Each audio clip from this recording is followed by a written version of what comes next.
خب بچه های عزیز ما امروز اولین روزی درس است من باید که هر یکی شما شناس شوم انا جای هاتون باید که انیخ کنیم فهمو خب دختری ناز شما فامیلیتون Davlat Mamedova Manija. منیجا خب منیجا خانم گوید که پدر شما در کجا کار میکنن Direktor zavod. منیجا جان اینجا بیا دخترم اینجا بیا اینجا شین دیرکتوری زواد گفتی ها شین نه شینم اینجا همینجا جای تو فهمیدی خب نو فامیلیا Karimzoda Ruxshona. رخشانه خان بچه داداتون کجا با کار میکنن Direktor fabrika. او اینجا بیا آخه چی به قفاشتی این پیش بشین دختر جان پیش بشین Rahmat. سلامت باش خب شما فامیلیتون اسماعیلوف سعدی اسماعیلوف پدرتون کجا با کروپسیا خیز هر دو اون طرف بشین خیز اسماعیلوف بچه و اینجا بیاید شینه داخل اینجا شینید بچه جون کتاب ندارید من این کتاب بگیرید بچه جون همین کتاب رو بکنید منش هینش هم گرفتم آنید بعد سامی میخونید با منش بچه جون خب بچه ها ما درسم دوام میدیم نباشد اسماعیلوف میبخشید پدرتون در کروپسیا چی شده کار میکنن؟ نمیدونم دین قپیده بردن شد قبلی بردم تو برو تختی سینفه برو تیز کن راه همون جای بشین قفا ترشین قپیده بردنشه گپا پورا زنی میمری این چخل سینف رحیمو راست استید اینجا با سوال شما با کلمه جمله شما این با سوالی همه جواب دید من میدوم وای میدود آنها میدوند این در کدام زمانه بچه کنید زمان ابلو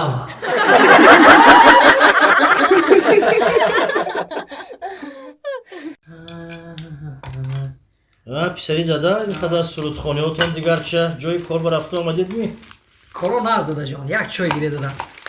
کارو نزده Bachai man kor mera mebiya ne kami shmo na mebiya. دادا جان یا سه شاونا بوده بروسی گپ زیخ شدیم توقع ترسیدیم ما گفتیم وجود باشه شما بچیم شما کار با نو در آمدید نه کارخانه ها با همیشه قایده هست دیگر کارگر بیمار شدنی هست 3 نفر بیمار شد سروری کارگاه منو گفت که شما همچون سرمتخصصی همه بهترین باید که همینجا استید شب و روز استید گفت فهمیدی شب و روز من چی کنم وای سرور بر نه من از زوجان جنگ میکنم گپ زنم کالت کارفرما یه Gab zani abinan 3 روز 4 روز na mebiyan u bo gab mezanan. کرامت جان گوش کن همین 32 سال با زندگی داریم من کرامت جان بس کن همین رشک سری آدم میخورد کرامت جان بس کن Bakhshish ma karomad ne ma salomat. ها دادا جان سلامت خیلی سلامت خوراک چی امروز Khurok gush nest. Ina mekati khurok mekne. سبزی هست که از نرخ سبزی رنگ نرخ گوشت تو اگر دنیا اگر گازیتا نمیخوری گازیتا من نوشتگی گوشت عمری آدم کوتاه میکند ها مردم میخوای Hatto rogan est rogan. گوش کن همین روغن چی در کار روغن همین خودش اپارت تلویزیون نگاه کن اینترنت ببین روسا همون سکوارات همون چی همین خیلی میپارتیان همون خودش میشد هر یک چی بهونه در کار خدای Oxi mardak shmo da khona boshe ki chiz mahsulot da khona neste shmo done. ای گوش کن من تو همین خوراک پس از سهر تا بگن همین خالا بشنمی من متخصصی بهترینی سال اعلان شدگی تو میدونی ببینم متخصصی همین کارخانه داری پیشامد کردی همون عکسی من میزنی رفته صورت همین کلان کر کارخانه و ماندگی کی همین کس هستن که کارخانه پیشرفته شده است ای گوش کن چی آبی لبی در قدرشنی اصلش با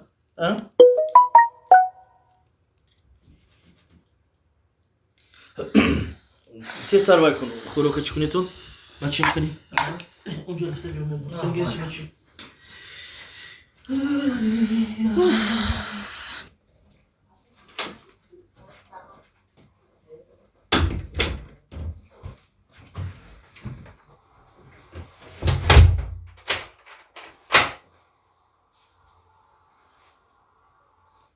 جانم در کجایی من در خانه پگاه گپ میزنیم یافتی وقتت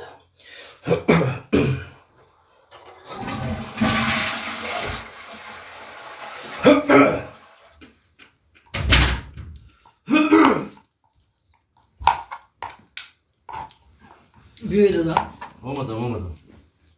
انا میخوای بچه دادا کارخانه تو با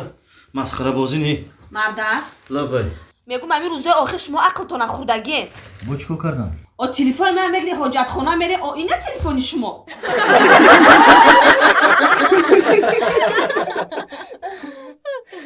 ای اکا این همی بروی کفت نمیای اوخیا این همی دین روز آورده نه روز مون متن مون یا کلند بخرن اوخی بچت ولی کلند نیومده شما بسری پولتون میچخه فیرمه ما حیرون که وقتی آوردن نه خیلی میگن که سوم شمت امروز میگن که نفروختم اوخای تو دین آورده باشید پگه کجا اومده بسری پولتا بچه ما سودا کدوم این هم خیر بارد موندگی اوخی کامورا رئیس روی کاگه که برا سوما بگی بیا همه مغازه دادن تو قشمون ندادی هیچ خیلی رئیس دین روی که نه با امروز بگیره برای مغازه سرما ورنا که برای مغازه سرما ورنا کینو نکدار ما برو تسک رئیس همه خودش بیا برای خطی هم رئیس بگو با خودش بیا سری راحت نشینم خانه سازم لیلی السلام علیکم. و علیکم السلام نازن اکا خوبه اکا سلامتی رحمت شما نازن میشه رحمت بیا اکا میگم که وای کلباسه دارین کلباسه ها. هو اکا جون کلباسه چند سمونه دارین اکا داریم 25 سمش هم داریم 45 سمش هم داریم همه ارزونش همه کیلوش 18 سومون 18 سمون او اما 18 سمون یا 2 کیلو بته ما مایل ای اکا او یکی او 18 سما کلباسه کو خیلی چسبکای سر دیل تا میگیره خمیر ما دور دونش هیچ گم نداره اما 18 سما 2 کیلو کلباسه بگی ما بروی ساق میگیریم برای سگ باشه میشه مایل هوزی نکا جون او مردک خمون در خونه سگ نداریم کو التماس انا خاوك همینجا هم هاو نکه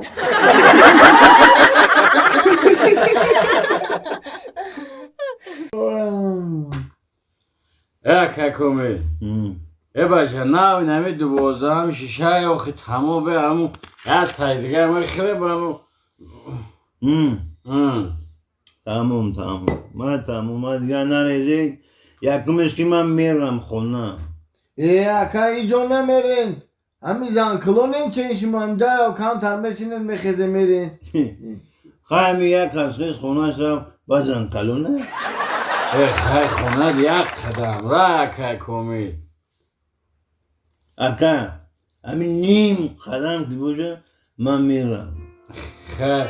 واه داری 12 شوکیده بیا بریم اگه نمت را گوشل کنم نیکی ما یه قاق عوراقی میگیرم میره کم خیلی کرش کردم میرم خر خدمون میشینیم اکا اکا سونا مایل جیرم از باید جیان قدر بشینه مارش ما میشینیم باید صفحه ها مردک